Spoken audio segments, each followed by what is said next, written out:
സങ്കീർത്തനങ്ങളുടെ പുസ്തകം 106 അധ്യായം 25 വാക്യം നമ്മൾ വായിക്കുന്നു. അവർ തങ്ങളുടെ കൂടാരങ്ങളിലിരുന്ന് പിറുപിറുത്തു, കർത്താവിൻ്റെ കൽപ്പന അനുസരിച്ചുമില്ല. അവർ തങ്ങളുടെ കൂടാരങ്ങളിലിരുന്ന് പിറുപിറുത്തു, കർത്താവിൻ്റെ കൽപ്പന അനുസരിച്ചുമില്ല. കൂടാരങ്ങളിലിരുന്ന് പിറുപിറുത്തു, കൽപ്പന അനുസരിച്ചില്ല.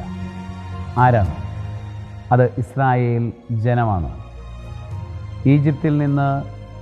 ഈജിപ്തിൻ്റെ അടിമത്തത്തിൽ നിന്ന് മോചിതരായി വാഗ്ദത്ത ദേശത്തേക്ക് നടന്ന ഇസ്രായേൽ ജനം ഒരുപാട് അത്ഭുതങ്ങളും അടയാളങ്ങളും കണ്ട് അത് സ്വീകരിച്ച് ഒരിക്കൽ ദൈവത്തിന് നന്ദി പറഞ്ഞ ജനം ഇന്ന് ഹോറബിൽ വെച്ച് കാളക്കുട്ടിയെ ആരാധിച്ച് ദൈവത്തെ എന്നേക്കുമായി ഉപേക്ഷിച്ചിരിക്കുന്നു. അവർ ദൈവം നൽകിയ വാഗ്ദാനങ്ങളെല്ലാം മറന്നു കളഞ്ഞിരിക്കുന്നു. അവിടെ അവർ വിശ്വസിച്ചില്ല. ദൈവം ഒരു നുണയാണ് പറഞ്ഞത്, ദൈവം ഒരു കള്ളക്കഥയാണ് പറഞ്ഞത് എന്നൊക്കെ അവർ മനസ്സിൽ വിചാരിച്ചു. അല്ലെങ്കിൽ പിശാച് അത്തരത്തിൽ അവരോട് സംസാരിച്ചു. ദൈവം പറഞ്ഞ വാഗ്ദാനത്തിൽ അവർക്ക് വിശ്വസിക്കാൻ സാധിച്ചില്ല. അവർ വിശ്വസിക്കാൻ പറ്റാത്ത അവസ്ഥയിലായിരിക്കുമ്പോൾ, പിശാച് പറഞ്ഞത് കേട്ടുകൊണ്ടിരിക്കുമ്പോൾ അവർ പറഞ്ഞതാണ്, അവർ പിറുപിറുത്തു, കൂടാരങ്ങളിലിരുന്ന് പിറുപിറുത്തു. മനസ്സിൻ്റെ ഉള്ളിലിരുന്ന് അവർ മനസ്സിൻ്റെ നാവ് കൊണ്ട്, മനസ്സിനൊരു നാവുണ്ട്, നമ്മളുടെ മനസ്സിങ്ങനെ പറഞ്ഞുകൊണ്ടിരിക്കും. മനസ്സിൻ്റെ നാവ് കൊണ്ട് വിശ്വാസമില്ലാത്ത കാര്യങ്ങൾ ഉള്ളിൽ പറഞ്ഞുകൊണ്ടിരുന്നു. വിശ്വാസം നഷ്ടപ്പെടുത്തി കളഞ്ഞു. നേരെ ഓപ്പോസിറ്റായിരുന്നു അവർ പറഞ്ഞിരുന്നെങ്കിൽ, എല്ലാം തകർന്ന് വീഴുമ്പോഴും ഇല്ല, ദൈവം ഇത്രമേൽ നന്നായി നന്മകൾ തന്നതല്ലേ, ഇനിയും നന്മകൾ തരും എന്ന് അവർക്ക് പറയാമായിരുന്നു. പക്ഷേ അങ്ങനെ പറയാതെ, അങ്ങനെയൊന്നും ചെയ്യാതെ അവർ വീണ്ടും വീണ്ടും ദൈവത്തിനെതിരെ പിറുപിറുത്തു കൊണ്ടിരുന്നു. അല്ലെങ്കിൽ അവരുടെ നാവ് തന്നെ, അവരുടെ മനസ്സിൻ്റെ നാവ് അവരോട് തെറ്റായ രീതിയിൽ സംസാരിച്ചു. പിറുപിറുപ്പ് എന്ന് പറയുന്നത് മനസ്സിൻ്റെ ഉള്ളിലുള്ള സെൽഫ് ടോക്കാണ്. Self talk. നമ്മളോട് തന്നെ എന്ത് പറയുന്നു? നമ്മളോട് തന്നെ വിശ്വാസത്തിൻ്റെ വചനങ്ങളാണോ പറയുന്നത്? എല്ലാം തകർന്നു കിടക്കുമ്പോഴും ഇല്ല, എല്ലാം ശരിയാകുമെന്ന് എനിക്ക് എന്നോട് തന്നെ പറയാൻ പറ്റുന്നുണ്ടോ? കർത്താവിനെ രക്ഷിക്കും, കർത്താവിൻ്റെ കൂടെയുണ്ട് എന്ന് എനിക്ക് എന്നോട് തന്നെ പറയാൻ പറ്റുന്നുണ്ടോ?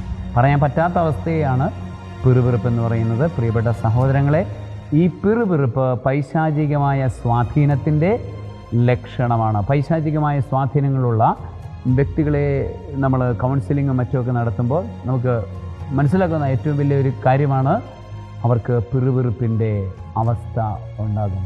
ഉള്ളിലിങ്ങനെ പിറുപിറുത്തുകൊണ്ടിരിക്കുന്നു. ചിലർക്ക് വളരെ വാചാലമായി അനുഭവപ്പെടും. അങ്ങനെ വാചാലമായി അനുഭവപ്പെടുന്നവർക്ക് അതൊന്നും ഒരു ഭ്രാന്തിൻ്റെ അവസ്ഥയിലൊക്കെ ആയിരിക്കും. ചിലപ്പോൾ ചിലർക്ക് അത് മനസ്സിലാകാത്ത അവസ്ഥയിലാണത്. ചിലർക്ക് ഡിപ്രഷൻ എന്താണെന്ന് പോലും മനസ്സിലാകാത്ത അവസ്ഥയിൽ അവർ ഡിപ്രഷൻ്റെ മോഡിലേക്ക് പോകും.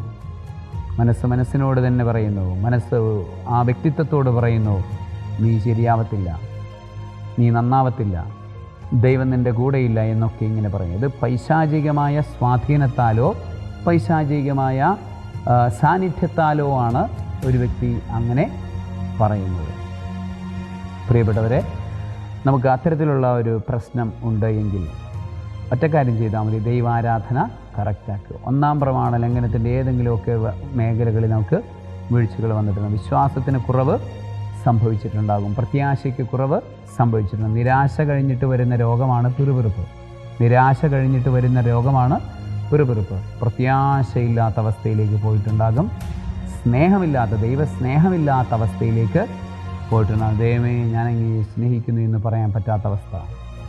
പ്രിയപ്പെട്ടവരെ, അത് ഒരുതരം ഡാർക്ക് നൈറ്റ് അനുഭവം കൂടെയാണ്. വിശുദ്ധ ജോൺ ഓഫ് ദ ക്രോസ് ഒക്കെ പറയുന്നത് പോലെ അന്ധകാരത്തിൻ്റെ അനുഭവമാണ്. അപ്പോൾ അത്തരത്തിലുള്ള അനുഭവങ്ങൾ ഉണ്ടാകുമ്പോൾ നമ്മൾ എന്ത് ചെയ്യണമെന്ന് വിശുദ്ധ ജോൺ ഓഫ് ദ ക്രോസ് പറഞ്ഞു തരുന്നതാണ്, നീ സ്വയം പറയുക, ദൈവം എന്നെ സ്നേഹിക്കുന്നു, ദൈവം എല്ലാം ശരിയാക്കി തരും, ദൈവം എൻ്റെ കൂടെയുണ്ട്. നമ്മളുടെ വിശ്വാസം ശരിപ്പെടുത്താൻ വേണ്ടി പറയണം, ദൈവം എൻ്റെ കൂടെയുണ്ട്. നമ്മുടെ പ്രത്യാശ ശരിയാക്കി കിട്ടാൻ വേണ്ടി പറയണം, ദൈവം എല്ലാം ശരിപ്പെടുത്തി തരും, ദൈവം എൻ്റെ ഭാവിയെ സുരക്ഷിതമാക്കും, ദൈവം എൻ്റെ ഈ ജീവിതത്തെ സുരക്ഷിതമാക്കും. ഇനി നമ്മളുടെ സ്നേഹത്തെ വളർത്താൻ വേണ്ടി, സുരക്ഷിതമാക്കാൻ വേണ്ടി നമ്മൾ പറഞ്ഞുകൊണ്ടിരിക്കണം, ദൈവമേ ഞാൻ അങ്ങയെ സ്നേഹിക്കുന്നു, ദൈവമേ ഞാൻ അങ്ങയുടെ പൊന്നോമനയാണ്, അങ്ങും എന്നെ സ്നേഹിക്കുന്നതല്ലോ. അങ്ങനെ നമ്മൾ ദൈവത്തോട് സംസാരിക്കും. പിറുപിറുപ്പിനെ എടുത്തു മാറ്റാൻ, പിറുപിറുപ്പ് ഒരു പൈശാചിക ബന്ധനത്തിൻ്റെയോ ഒരു ഡാർക്ക് നൈറ്റിൻ്റെയോ അനുഭവമാണെങ്കിൽ, ആത്മീയമായ വിവിധ തലങ്ങളുണ്ട്, അത്തരത്തിൽ ഡാർക്ക് നൈറ്റിൻ്റെ അനുഭവങ്ങൾ പോലുമാണെങ്കിൽ നമ്മൾ ചെയ്യേണ്ടത് ഇതാണ്: നമ്മളതിൻ്റെ ഓപ്പോസിറ്റായിട്ട് പറഞ്ഞുകൊണ്ടിരിക്കുക. സ്വയം പറയുക, ദൈവമേ ഞാൻ അങ്ങയെ സ്നേഹിക്കുന്നു. സ്വയം പറയുക, ദൈവമെല്ലാം ശരിയാക്കി തരും. സ്വയം പറയുക, ദൈവൻ്റെ കൂടെയുണ്ട്, ദൈവത്തിൽ ഞാൻ വിശ്വസിക്കുന്നു. അങ്ങനെ പറഞ്ഞ് മുന്നോട്ട് പോവുക, എല്ലാം ശരിയാകും. സർവശക്തനായ ദൈവം, പിതാവും പുത്രനും പരിശുദ്ധാത്മാവും സകലവിധത്തിലുള്ള ആത്മീയമായ പിറുപിറുപ്പുകളിൽ നിന്നും നിങ്ങളെ സംരക്ഷിക്കുമാറാകട്ടെ. ആമേൻ.